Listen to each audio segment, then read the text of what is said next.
ایک liability create ہو گئی اور اس نے وہ چیز بنا لی ہے، اب معلوم نہیں مارکیٹ میں وہ چیز بکے گی یا نہیں بکے گی، تو اس کا جو اس حوالے سے نقصان ہوگا وہ اس پر لازم ہو جائے گا اور اس کو ادا کرنا ضروری ہوگا۔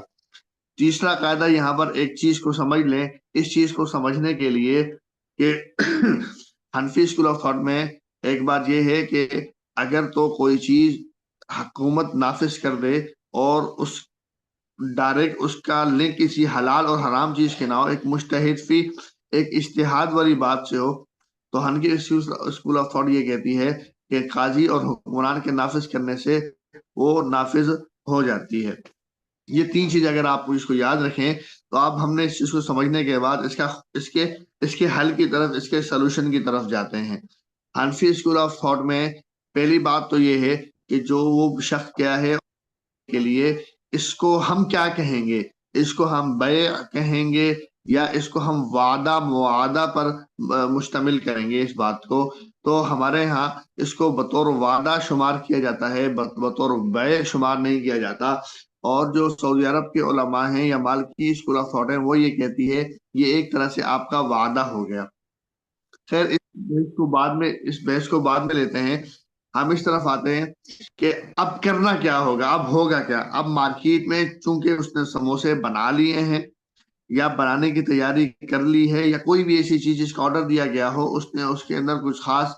کیونکہ ایک ٹائم تھا اس ڈیوریشن میں اس کو مکمل کرنا، اس نے مکمل کر لیا ہے۔ اب اگر وہ اس سے انکار کرتا ہے تو اس کو شدید طور پر مالی ایک نقصان ہو سکتا ہے، اس لیے اس کے نقصان کا بھرپائی کی جائے گی، یہ تو مالکی اسکول آف تھاٹ کہتی ہے۔ اور اس اسٹینڈرڈ کے اندر بھی اسی فقہی تکیف کو اپنایا گیا ہے، اسی بات پر کہ اگر ایک شخص نے دوسرے شخص کو جا کر کسی چیز کے خریدنے کے حوالے سے پابند کیا ہے اور وہ اس کو بعد میں جا کے کینسل کرنا چاہتا ہے، تو بطور جرمانہ جو اس کا نقصان ہوگا وہ سامنے والے جو اس کا وعدہ کرنے والا ہوگا اس پر آئے گا، یعنی وہ اس کا ہرجانہ ادا کرے گا۔ بے نہیں اسی صورت کے اندر کہ وہ سموسے لینے کے لیے جاتا ہے اور سموسے کا آرڈر کینسل کرنے کے لیے جاتا ہے، اس آرڈر کے کینسل کرنے کے ساتھ چونکہ اس دکاندار کو ایسی مارکیٹ میں بیٹھا ہوا ہے جہاں پر اس کو معلوم ہے کہ آج میں نے جو 400 سموسے بنائے ہیں اس کے بارے میں کنفرم یہ ہے کہ آج نہیں بکیں گے، اس صورت میں اس کو نقصان ہوگا، تو وہ اپنا نقصان جس قدر اس کا نقصان ریل نقصان ہوگا، پروفٹ کی بات نہیں کر رہا میں، نقصان کی بات کر رہا ہوں کہ نقصان جتنا ہوگا وہ اس کو ادا کرنا پڑے گا۔ مارکیٹ کے اندر بھی تین چیزیں چل رہی ہوتی ہیں، ایک ہے اس کی فورس ویلیو،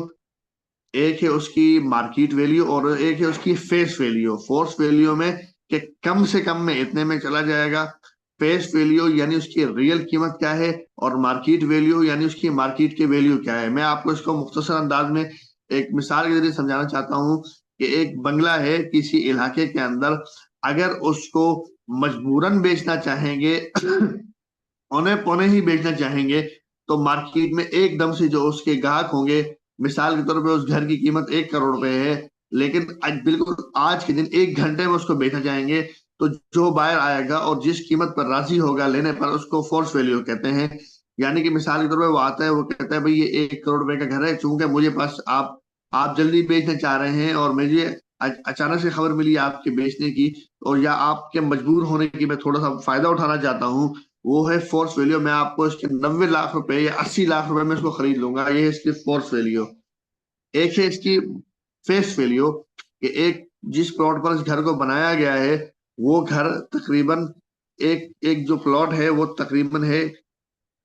60 لاکھ کا یا 70 لاکھ روپے کا وہ پلاٹ ہے، اور اس پر جو کنسٹرکشن کی گئی ہے تقریباً 25 لاکھ کی اس پر کنسٹرکشن کی گئی ہے، یعنی کہ 60 لاکھ کے اندر 25 لاکھ مزید شامل کیا گیا ہے، تو آپ 60 سے 70 80 اور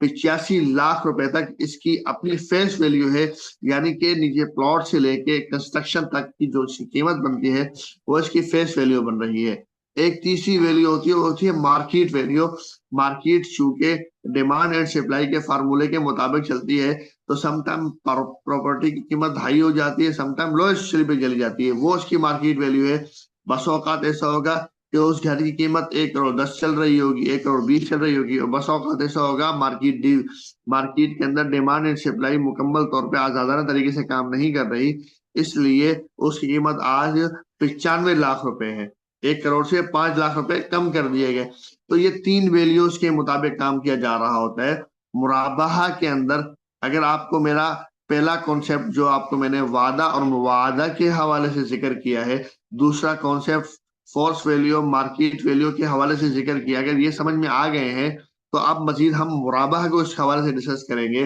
کہ مرابحہ کے اندر جب ایک کسٹمر، پچھلی مرتبہ ہم نے بتایا تھا کہ مرابحہ کی ڈفرینٹ لیگس ہوتی ہیں، ڈفرینٹ اس کے اسٹیپ ہوتے ہیں، ان اسٹیپ کو 1 بائی 1 جب تک فالو نہیں کیا جائے اس وقت تک یہ مکمل نہیں ہوتا۔ مثال کے طور پہ سب سے پہلے ایک کسٹمر آپ کے پاس آتا ہے برانچ کے اندر،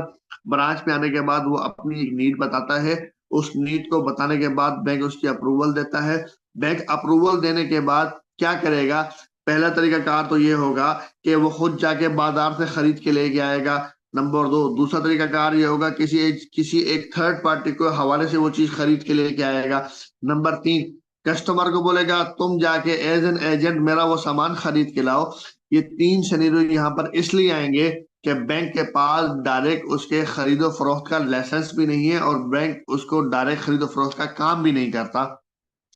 تو آپ اس حوالے سے بینک کے پاس آتے ہیں تو پہلی صورت میں جب بینک خود سامان خرید کر دیتا ہے، بہت اچھی صورتحال ہے، لیکن پریکٹیکلی یہ ممکن نہیں ہے۔ دوسری والی صورتحال جس میں bank as an third party کو انوالو کرتا ہے، یہ بھی پریکٹیکلی ممکن اس لیے نہیں ہے۔ یہ دونوں صورتحال پریکٹیکلی ممکن اس لیے نہیں ہے کہ یہاں ان دونوں صورتحال کے اندر ایک خاص قسم کی لائبلٹی کریٹ ہو رہی ہے، ایک خاص قسم کا اسپیسیفک اماؤنٹ خرچ ہو رہی ہے جو بالآخر مرابحہ کے ایسٹ کے نام پر اس کے اندر شامل کر دی جائے گی۔ اس لیے ایک چیز جو کہ مارکیٹ ویلیو، مارکیٹ میں اس کی قیمت 1000 روپے ہے، اس سارے پروسیس کے بعد اس کی قیمت میں خواہ سے 100 روپے یا 200 روپے ایک پرٹیکولر اماؤنٹ کا اضافہ ہو جائے گا، جو کہ اس